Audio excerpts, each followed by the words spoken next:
Oh, Luca also has this nice t-shirt. That's crazy coincidence.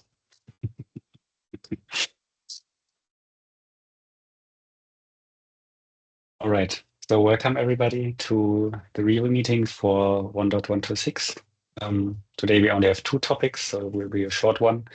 Johannes will start with a new feature about enabling the node local DNS add-on without rolling the nodes. And then we have Luca with a new switch for an emergency stop offshoot reconciliations. And that will be it already for today. So let's get started with Johannes and the first topic. Okay, I hope you can hear me and you can see my screen. Yeah. Then this is the pull request I'm going to talk about. It was done by Sebastian, so all kudos go to Sebastian, but he's on vacation, so I'm just filling in here for him. What is this all about? So in short, as Raphael mentioned, we want to make it possible to enable or disable node local DNS without rolling nodes. So first, let's take a short look at our documentation to get a little bit of an understanding what node local DNS is. So in general, you may know that in Kubernetes, the name resolution is very important. Basically, all pods talk to each other indirectly via services, and service to IP mapping is handled via kubedns, so via DNS servers. Usually you have only a couple of DNS servers in your cluster, so denoted here, kubedns, which is usually the 10 in your service space. The first, also the 10th address in your service range. But those are usually just pods, and pods can roll, pods can be evicted, and so on. So you might also have issues that you can't reach your DNS service. And to improve basically the reliability in a Kubernetes cluster of the name resolution system, node-local-dns was proposed in the Kubernetes community so that you have a local DNS cache that then answers all the queries of a local client pod. And if the cache doesn't have the results you're looking for, it basically talks usually via TCP to an upstream DNS server, for example, kubedns for cluster internal names or the infrastructure DNS for external names. Now, what is special about node-local DNS is that it does some kind of fancy networking magic to get in between the client pods and kubedns. So the client pods in the usual installation doesn't really know it's talking to node-local DNS. It thinks it's talking basically to the kubedns cluster IP. But node-local DNS locally just slips in via a little bit of IP tables magic. So redirecting it to a local endpoint. This has advantages that basically you don't have to change client pods. Little star asterisk, there is scenarios of kubeproxy with IPVS mode where you have to change the client pods, which is not so nice, but in all other modes, basically the client pods doesn't know it's talking to local DNS and it's transparently changing who it's talking to. But it has the downtime that these magic rules, the IP tables rules, also need to be cleaned up when we change node-local-dns. When we basically want to disable it, we need to also clean up the rules accordingly, because otherwise the client DNS request might end up somewhere in a black hole and not be answered anymore. So what we did in the past for that is basically we completely rolled the node, meaning that if you want to turn on or turn off node-local-dns, you have to do a complete node rollout of all the nodes in your cluster. This has disadvantages, for example, for workloads that don't want to roll all nodes within one maintenance time frame. And obviously it causes a little bit of disruption because all pods need to be rescheduled to new nodes. What we've done now in this PR is basically that we do the cleanup logic, so the cleanup of the IP tables route, IP table rules in place, so that we don't need to roll the nodes anymore. Now there is a little caveat on that, because the rollout was in the past triggered via a change in the worker pool hash. The existing worker has basically an attribute whether they have node-local-dns enabled or not, and therefore we do that only for a new release. So upcoming Kubernetes 1.34 release, we no longer roll the nodes. As luck has it, Kubernetes 1.34 is released today, at least officially. I'm not sure, it's not released yet. But with this change of the Bastion, you no longer need to roll your nodes if you switch node-local-dns on and off for Kubernetes 1.34. So now you might wonder, okay, what kind of demo will we see? Well, we travel to the future, and we have now Kubernetes clusters with 1.34 here and with 1.33 to basically see what is going on. So I have prepared 3 clusters in 2 different local setups. So in the first local setup here, we have 2 shoot clusters, one with Kubernetes version 1.33 and one with Kubernetes version 1.34.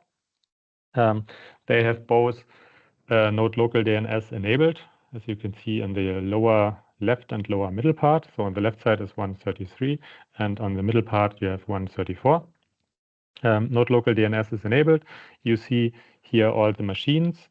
You see the daemon sets as well, and you see the pods.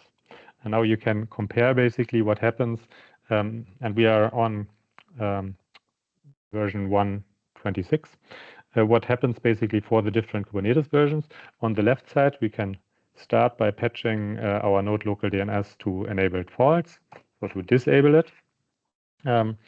We already see that it's directly disabled in the shoot spec, but the reconciliation now starts, and at one point, and slowly we will see that the nodes will roll. So currently we have 2 nodes where node-local-dns is enabled, and after some time, now we're getting to the right point in time, new node will eventually come up with node-local-dns enabled false, and then the old node will be drained and so on until we only have new nodes.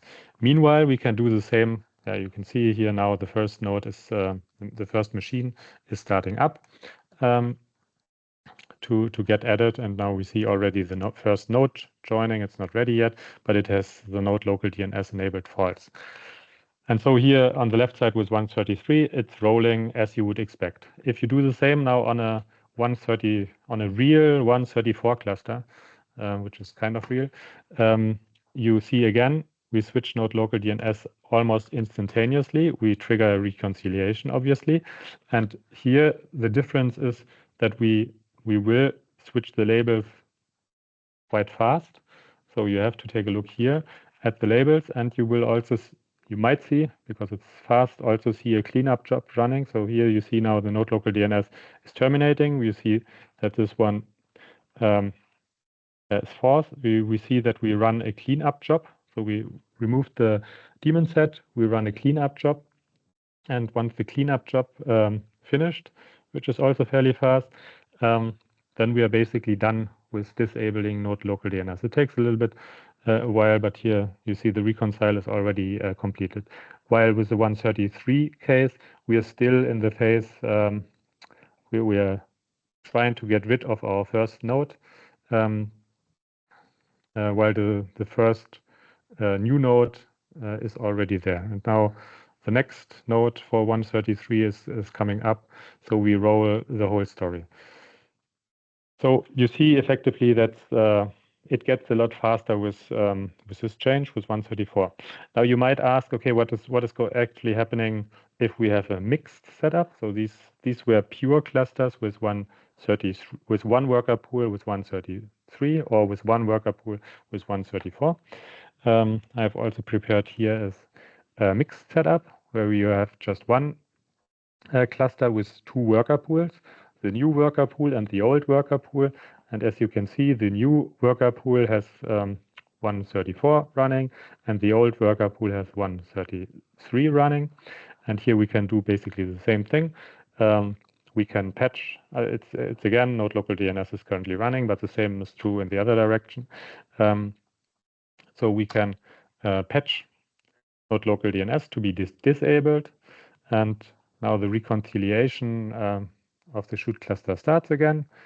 And eventually, when we are at around 60%, you should see that at one point in time, we will switch here the node-local-dns enabled for the new ones, for the top ones. Here we switched it. We terminate the node-local-dns pods on the new machines. We run the cleanup job on the new machines, and in parallel, basically you see it basically here. We added a new machine because for the old nodes we are still in the process of rolling the nodes. So old worker pools get rolled, new worker pools get directly cleaned up. So that's the way it's working. And I mean, for the old one, we see here that has meanwhile finished. And for the mixed one, it takes some time, depending on the worker pools, how long it takes. And this is basically the first step in kind of a two-step process. We want first to make it possible to roll node-local-dns without or disable node-local-dns without rolling nodes. And as a second step, which will come in an upcoming release, we want to enable node-local-dns per default, because now you don't need to roll nodes anymore. Then it should also be enabled by default also for existing cluster. Yeah, and if you have any questions how I already got Kubernetes 134 before the actual release, it's not really 134, obviously.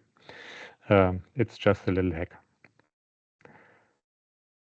Okay, that's it from my side. If you have any questions. Great.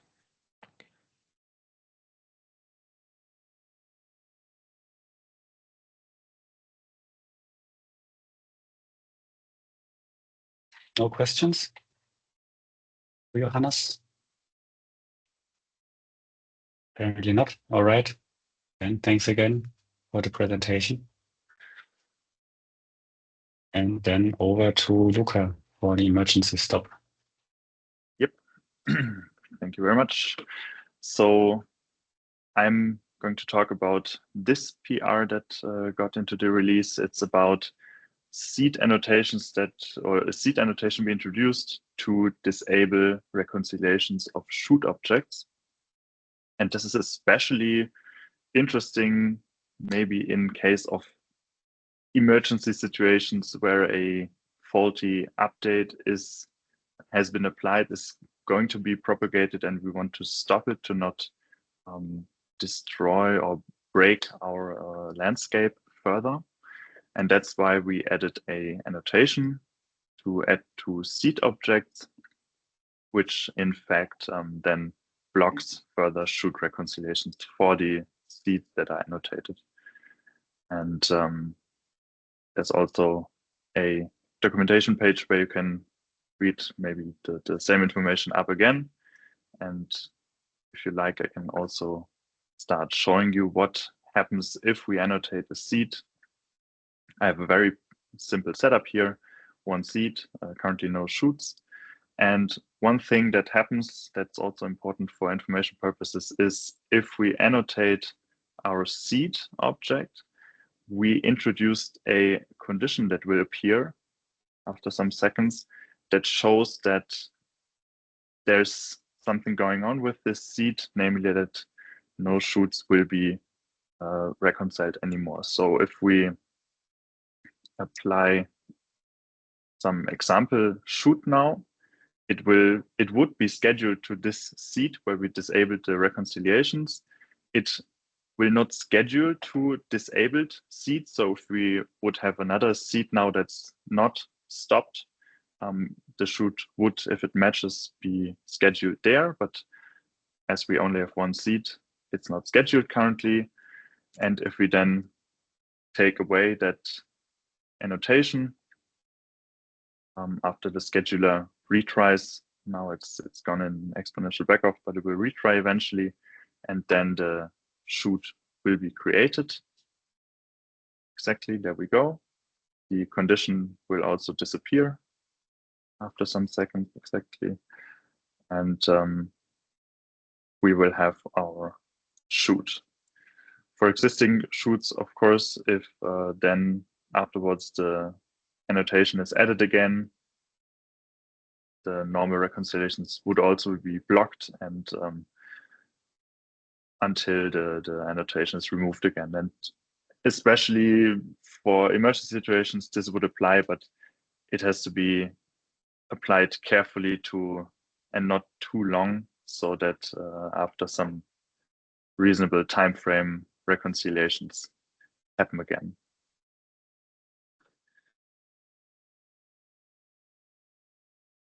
I guess so far so good. Is there anything else you would like to see, or any questions from your side?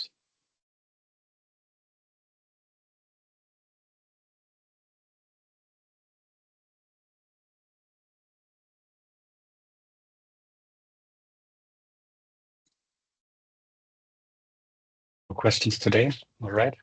Again, thanks, Luca. And with that, we are already finished for today. So thanks everybody for joining. And then we meet again in 2 weeks for the next release. Have a good time. Bye-bye. Bye-bye. Bye. Bye-bye. Thank you. Bye.